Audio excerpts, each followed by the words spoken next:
Hey everybody, how we doing today? Just giving another update on the Turbo IS300 build that I have going on right now. Basically today I'm going to be installing my fuel pressure regulator here. It's a Fuel Lab 6AN port fuel pressure regulator. It's got 3 screws back here for your mounting bracket, which I'm going to be tapping into my intake manifold today. So that'll be something that we'll be getting into. I got this aftermarket fluid-filled gauge here just to kind of help for get good reads on the pressure. I also have my hose fitting here, PTFE hose. That's going to be going here to the rail. I'm going to cut about maybe 2 feet worth of hose or however long I need to attach this to the fuel rail from the intake manifold, and the rest will be going for my return and my fuel feed. So let's get busy. Alright, what we have here is a piece of duct tape with my marked holes here that I'm going to be drilling for my bracket.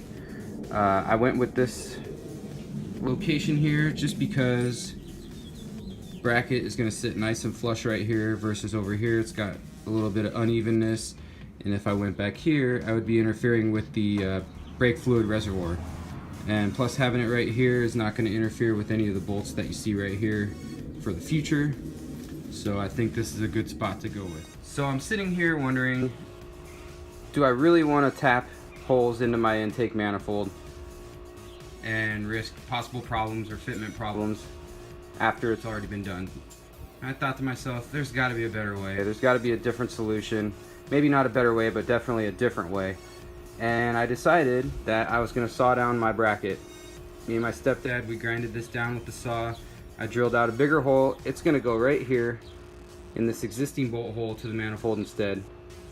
It's going to save this from being messed with, and it's just going to work better. I don't have to take this off and deal with all that mess. We just grinded this down to where it fit, and I'm going to go paint it now. This can take a shit. Okay, so I'm just using high temperature engine enamel for this little bracket right here. No need to go crazy and get powder coat or anything like that. So we're just gonna go ahead and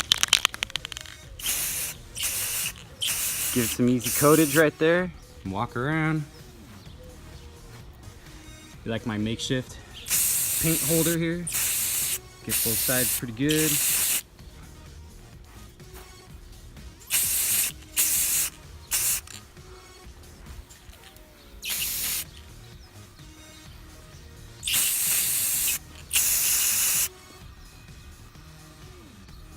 We'll let that dry, and we're gonna go cut some hose in the meantime.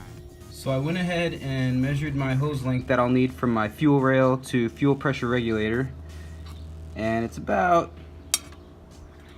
8.5 inches or so. I put tape right here because it's gonna be much safer when cutting with the saw, and it would be highly recommended to do that. It'll keep all the straps down. So one thing I forgot to mention about this PTFE hose fitting here is if you have a certain AN fitting, mine in this case is a 6AN fitting, don't go and buy a 6AN hose if it's PTFE.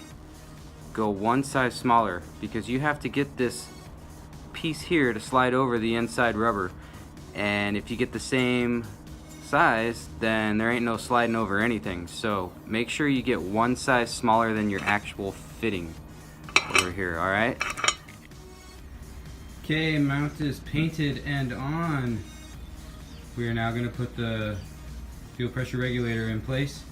I got my hose up there all cut and ready to go. Just got to put it on. Okay, Fuel Lab fuel pressure regulator now finally installed and mounted. Looking pretty good in my opinion. I'm glad I didn't decide to tap holes. Instead modified my bracket and mounted it to an existing manifold bolt. Got my 6AN fitting and my hose all cut and routed to the tapped fuel rail here. So that's all good to go. Ready for my feed and return, my boost vacuum, and yeah. So all in all, looks pretty good. I'm happy with the results. Okay, thank you very much for checking in on this update and taking the time to watch my videos. Basically, as soon as the motor gets installed, we may have to modify the bracket a little bit just to get the fuel pressure regulator to sit in a place that's not resting on or bumping up against anything, or not fitting for that matter.